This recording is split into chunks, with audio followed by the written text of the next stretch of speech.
반갑습니다. 송주진입니다. 오늘 저는 이성윤 지검장과 이번에 추미애 장관의 원포인트 인사의 대상이 된 임은정 씨에 대한 이야기를 해보고자 합니다. 결론부터 말씀드리면 간단합니다. 저는 이 두 사람을 배신자라고 생각합니다. 누구를 배신한 것이냐? 검찰이라고 하는 조직 전체를 배신한 것이죠. 그리고 이들이 이런 식으로 검찰을 배신한 결과는 대한민국 전체에 혼란을 줄 수밖에 없다. 그게 오늘 제 영상의 결론입니다. 조직이라고 하는 것이 유지가 되기 위해선 가장 필요한 것은 신뢰일 것입니다. 신뢰라고 하는 것은 어떻게 그러면 달성이 될 수 있는 것이냐? 인간 대 인간, 개인 대 개인, 그 정도 차원에서의 신뢰라고 하는 것은 감정을 통해 가지고 형성될 수 있겠죠. 그러나 조직이라고 한다면 얘기가 달라지게 됩니다. 수많은 이익 집단과 수많은 이익들이 얽히고 설켜 있는 조직이라는 체제에서는 개인적인 감정을 통해 가지고 개인적인 경험을 통해 가지고 신뢰가 형성될 수가 없습니다. 조직 내에서 신뢰라고 하는 것은 철저하게 규칙과 규율을 통해서 이루어지는 것이죠. 어디 이것이 조직뿐만이겠습니까? 조직의 신뢰를 위해 가지고 규칙과 규율이 중요하다라고 한다면 그 조직보다 훨씬 더 복잡한 체제인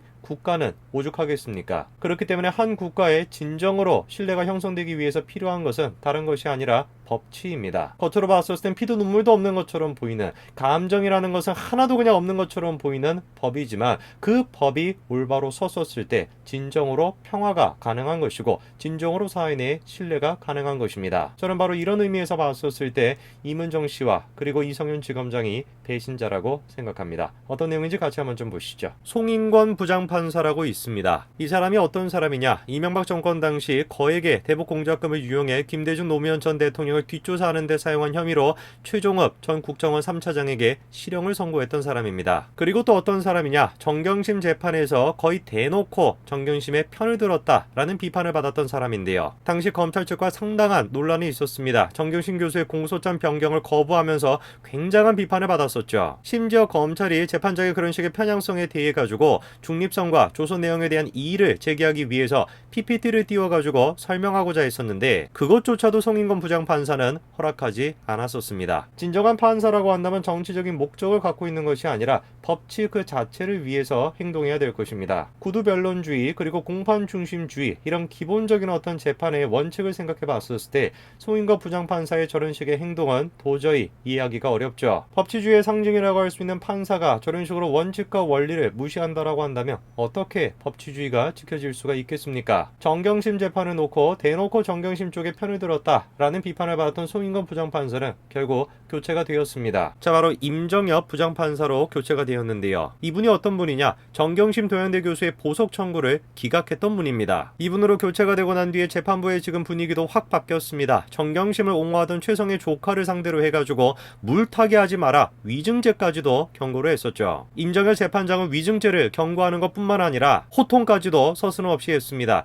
연도가 흔들리면 증인말이 다 틀리는 것이다. 연도가 얼마나 중요한 건데 연도를 모른다라고 얘기를 하냐? 잘 듣고 말해야지. 기꺼이 호통했었죠. 이미 제가 영상을 통해 가지고 설명해 드리지 않았습니까? 최성의 조카 측의 그 증언이 얼마나 신빙성이 없는지 그 점에 대해서 제가 다 설명을 해드렸습니다. 상식적이고 원리와 원칙에 입각해 가지고 생각하는 사람이라고 한다면 누가 됐든지 간에 그 증언을 보고서 저렇게 호통을 칠 수밖에 없어요. 계속해 가지고 연도가 이랬다가 저랬다가 왔다 갔다 하는데 누가 그거를 듣고 호통을 안 치겠습니까? 임정엽 부장판사의 소신은 계속됐습니다. 조국달 봉사활동과 관련된 당시의 내용을 보시게 되면은 표창장이 어떤 절차로 발급된 건지 압니까? 라고 물어보니까 모르겠다 이렇게 애매하게 답변하니까 야 그러면은 정 교수에게 허락했는지 여부는 압니까? 라고 물어보니까 또 애매하게 답변을 하죠. 그랬더니 바로 또 호통을 치는 거 아닙니까? 묻는 말에 똑바로 대답을 하라는 겁니다. 그래서 실토를 합니다. 모르겠다고. 모르죠? 그렇게 대답하면 되죠. 수고 많으셨습니다. 계속해가지고 정경심 교수를 옹호하는 증인들이 보여주고 있는 모습이 뭡니까? 이랬다가 저랬다가 왔다 갔다 하는 것이죠, 증언이. 그리고 계속해가지고 애매모호하게 답변을 해요. 그러면 그런 식의 증언을 보고 당연히 뭐라고 호통을 쳐야 되겠습니까? 똑바로 대답을 해라. 애매모호하게 답변하지 마라. 당연히 호통을 쳐야죠. 이게 판사로서 보여줘야 되는 당연한 모습인 것인데 왜 도대체 송인권 부장판사 당시에는 이런 모습이 보이지 않았던 것일까요? 임정엽 재판장이 이런 식으로 올곧은 모습을 보여주니까 김어준 씨가 또 나섭니다. 이 양반님이 신증 굳혔나? 이런 얘기까지 하면서 하면서 판사 털기에 가세했다라는 겁니다. 뭐 사실상 지금 김어준 씨가 나서가지고 임정혁 부장판사를 저런 식으로 공격한다. 저는 이것이야말로 가장 강력한 증거이지 않을까 싶습니다. 뭐에 대한 증거? 임정혁 부장판사가 올곧은 사람이다. 법치를 위해서 지금 힘쓰는 사람이다. 그거를 보여주는 가장 강력한 증거라고 생각합니다. 글쎄요, 아마 제 생각에는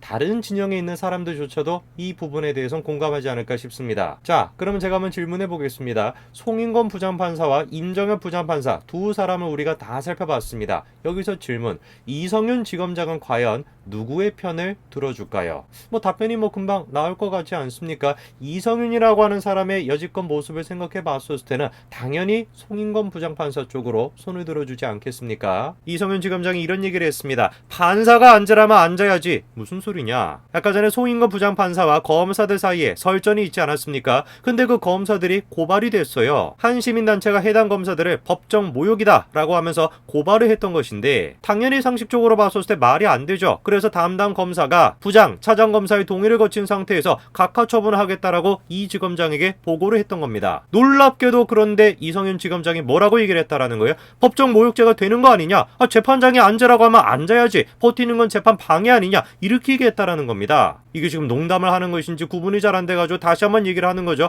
죄가 안 된다. 검사가 재판장에게 이의 제기한 것을 법정 모독이라고 보기 어렵다라고 재차 설명을 했으나 이성윤이 뭐라고 합니까? 다시 판단하라고 했다라는 것입니다. 여러분들은 지금 저 모습을 보고 어떤 생각이 드십니까? 그래도 이성윤 씨는 지검장입니다. 지검장. 검찰의 지검장이라고 하는 사람이 누가 보든지 간에 법으로 따지고 뭐로 따지든지 간에 죄가 안 되는 이 사안에 대해 가지고 같은 검사들을 갖다가 처벌해야 되는 거 아니냐 이런 취지로 얘기한다. 이거를 도대체 우리가 어떻게 이해를 해야 되겠습니까? 참으로 저는 이런 식의 이성윤 지검장의 모습은 검찰 자체에 대한 배신인 것뿐만 아니라 국가 전체에 대한 배신이다. 저는 그렇게 생각합니다. 이성윤 지검장은 단순하게 검찰 내부에서의 배신자가 아닌 것이에요. 스스로가 정치적인 목적을 위해서라고 한다면 법치를 그냥 마구잡이로 생각해도 된다 라고 하는 그 전철을 만들었다라는 점에서 국가 전체에 대한 배신자라고 저는 생각합니다. 그리고 이성윤 지검장이 만들어 놓은 이 전철 때문에 등장한 사람이 누구냐? 바로 이 여자죠. 계속해가지고 윤석열 검사장과 대립각을 세웠던 임은정 씨, 결국에 추미애가 대검에 보냈습니다. 특정 검사만 특정 보직을 지정해 원포인트 인사를 낸 것은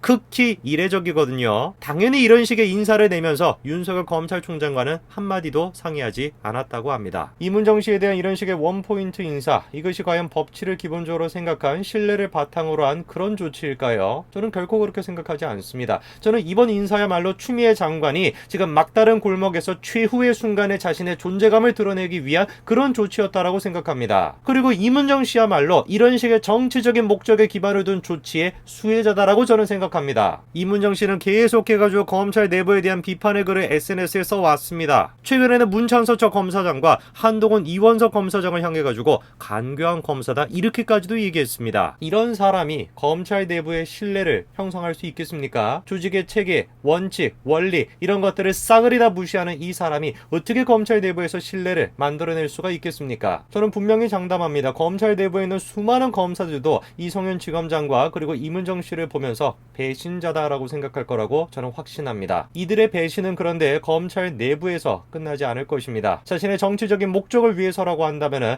법치가 어떻던 원칙이 어떻던 원리가 어떻던 그런 것들을 다 무시해버리는 이들의 어떤 행태는 국가 전체에 대한 배신으로 이어지게 될 것입니다. 하루라도 빨리 이런 식의 검찰 내부의 배신자들이 없어져야, 그리고 국가 전체에 대한 배신자가 없어져야 그제서야 대한민국의 법치가 바로 설 수 있을 것 같습니다. 오늘까지 말씀드리겠습니다. 감사합니다.